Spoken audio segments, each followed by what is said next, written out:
This is Lisa from Mobile Tech Review, and this is the Motorola Droid Pro on Verizon.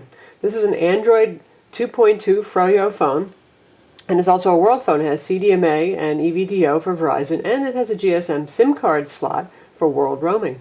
So you can see this is an unusual form factor for an Android phone. It's a QWERTY bar, and it seeks to compete with BlackBerry smartphones. Take a look around. You can see this is built like a tank. It's pretty thick and fairly heavy. You've got chrome sides. And you have a back that looks like something right out of Samsung's design factory. In fact, I've just cleaned this, but you can see that it's picked up fingerprints already. It's a gloss plastic black back with a line pattern. Not a look that we associate with Motorola so far, but I guess they want to try something new here. Since this is a world phone, we're going to take a look at what's inside here. This is a yank-off kind of back. Here you've got the 1390 milliamp battery. This is the micro SD card slot right here. It comes with a 2 gig card. It is compatible with cards up to 32 gigs in capacity. And here is the SIM card slot. It comes with a co-branded Verizon Vodafone SIM, and it is indeed locked to Vodafone. And as it goes with GSM carriers, Verizon does the same thing. We hear if you've been a good customer for 2 months with them, you can get this unlocked if you want to use other SIM cards. It's unusual that the 3G bands on this are compatible with AT&T. Usually when we see these global phones, they intentionally leave out the US 3G bands to make sure you only use this guy overseas. Back snaps back on firmly, like so. Since this seeks to compete with the Bold, let's take a look. Here is the BlackBerry Bold right here. This is the latest version available on T-Mobile right now, and you can see obvious design similarities here. The Droid Pro has a very teeny keyboard. It's even smaller than the BlackBerries. And while this uses the same waterfall kind of keyboard, you can see maybe the sculpting of the keys here as the BlackBerry does. Unfortunately, it's not the easiest keyboard to type on because it's so darn small. Like I said, it's smaller even than the BlackBerries, and the keys are teeny, and they're also very slippery. And the waterfall effect kind of forces my fingers off the keys. But if you're a hardware keyboard person and you're used to this form factor, hey, it's certainly better than nothing. So this phone reminds me of the saying, Jack of all trades, master of none. It's a QWERTY bar phone, but this isn't quite the greatest keyboard that we've ever seen on it. And it's one of the more powerful Android phones out there. It's got a TI-OMAP 1 GHz CPU with a PowerVR graphics chip in it, and that's an ARM Cortex A8 family CPU, very powerful. So it's really kind of up there with the super phones in terms of the hardware that's inside, but you're hampered a little bit by this 3.1-inch half VGA, that's 320 by 480 pixel display, which isn't as capacious and grand, say, as the Droid 2 or Droid 2 Global or any of the other super phones on the market. So it's got some of the elements of a really high-end Android phone, but some things that hold it back. And likewise, as a BlackBerry replacement, the keyboard as well. Verizon and Motorola have customized the phone a lot to make this an alternative to BlackBerry, though Android is not exactly known as the most secure platform, and this does add VPN access. It also has Exchange Active Sync for pretty good Exchange Sync. It's something that you usually don't find on Android phones. It has a notification LED for those of you who are driven crazy by Samsung Android phones, and if you turn off the phone, you'll see the notification LED blinking faintly in green right there to tell me that I have a text message waiting. It's a tricolor LED, so you can have different colors for different events. And the phone also supports remote wipe, so your IT folks will be thrilled with that kind of thing. So it offers quite a few elements of security and better push email experience than you would normally get on an Android phone, making the transition easy. And that's really what this phone is about. It's for you BlackBerry folks who want to jump into Android, but you haven't found anything that quite suits your fancy when it comes to form factor, notifications, push email from MS Exchange, and it'll make your IT folks happy because they can do things like remote wipe and make sure you're using VPN access. The Droid Pro runs Froyo Android 2.2, which is currently the most recent version of the OS available. Of course, Gingerbread is coming on the Nexus S phone, but that's not here yet. That's coming next week. The interface is pretty much standard Android here. There is no Moto Blur software installed here, which is a good thing. This is a business phone. You don't want entry-level Moto Blur on a phone like this. And there's not a whole heck of a lot of extra added Verizon software on here. The things that are here are fairly useful. You've got VZ Navigator for navigation. You can also, of course, use Google Maps with this.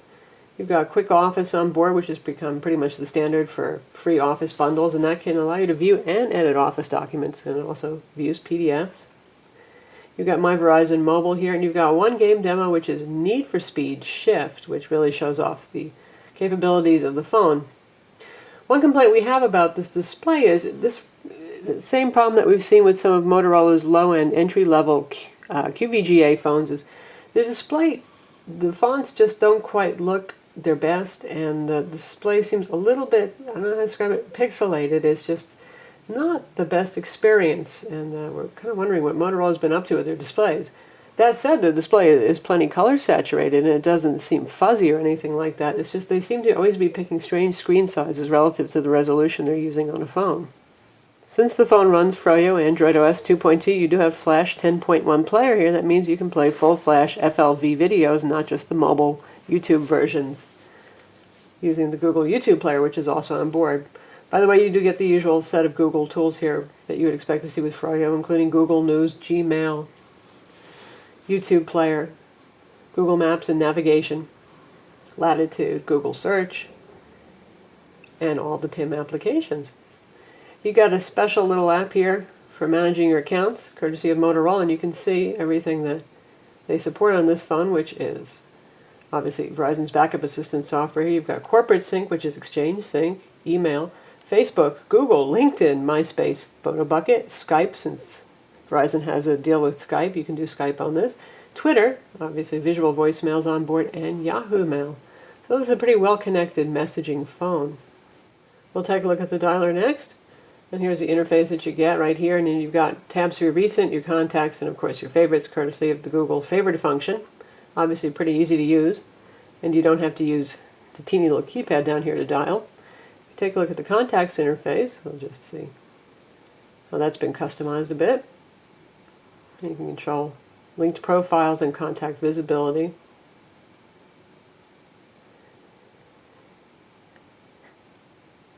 Calendar is pretty much the standard Google look for calendar. This does sync to calendars on Exchange as well.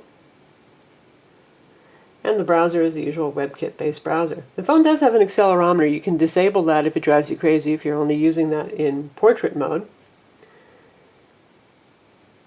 And we'll do the usual website test and visit our own website. So there we are. We've loaded our website over Verizon's EVDO Rev A 3G connection. This gets very good reception, by the way. Voice quality is pretty good, especially for outgoing calls. You see the page is just about illegible because this display is so tiny. We'll try switching that orientation. Still really not legible. So you can zoom in by pin zooming, or you can do the double tap thing so you can get whatever section you're looking at readable and stretch to fill the screen, and then it's just about readable. So since this guy supports Flash, we're going to take a look at one of our reviews that has Flash video and see what happens.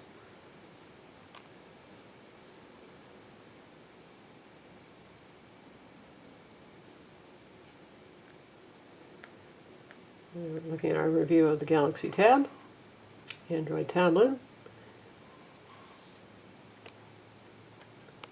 Page is a little bulky on the load and scroll, probably because of the presence of Flash.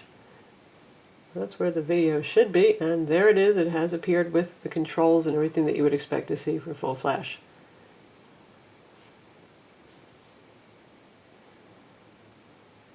Of course, it is kind of tiny. I don't know if I would push it to full screen. This is Lisa from Mobile Tech Review, and this is the Samsung Galaxy Tab. This is a 7-inch Android tablet, and you may have seen this on the net for the overseas versions that are available in Europe.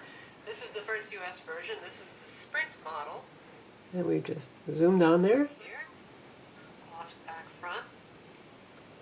So in terms of performance, that's pretty good. In terms of the quality of the video, I would not say that that is really a whole lot better than mobile video. Let's switch to the YouTube player and see how it looks there.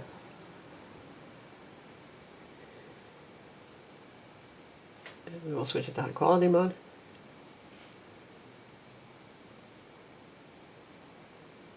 This is Lisa from Mobile Tech Review, and this is the Samsung Galaxy Tab. This is a 7-inch Android tablet, and you may have seen this on the net for the overseas versions that are available in Europe. Honestly, I would say I would just as well watch it using the mobile YouTube player, but it is nice to have Flash when you're visiting other websites that have embedded Flash on their homepage. So you go to New York Times and it's not an HTML5 video, and you just want to be able to view the content. There is an advantage, obviously, to having actual Flash built in. Alright, though this is not primarily a gaming phone, as I mentioned, given the display resolution and the obvious business design here, we're going to show you how Need for Speed Shift plays on this, because it does certainly have a heck of a lot of horsepower to run the game well.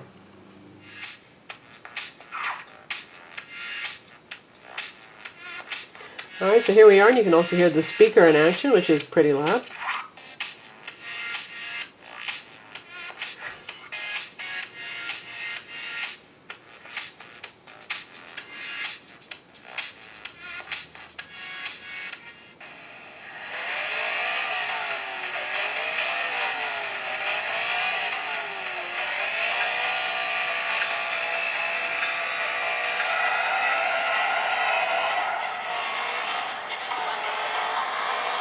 Obviously, this is an accelerometer control game. So the frame rates and the sound effects are lovely on this.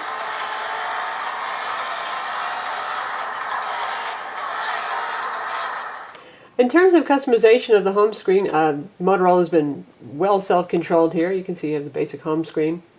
You've got a couple of handy things for messages, upcoming meetings. Wireless controls right here, that's something I definitely like. You've got your weather up here. And you can add social networking updates. And you've got an indicator down here as to which of the screens you're on. So pretty uncluttered, very nice. And there's your Google search and Google Voice right up here. Yes, indeed, you do get Google, not Bing. Photo viewer over here that shows your latest photos, and music control player right there. And then the Google News widget. So that's the Motorola Droid Pro. It's a global phone. It's available on Verizon now. Visit Mobile Tech Review to read the full review.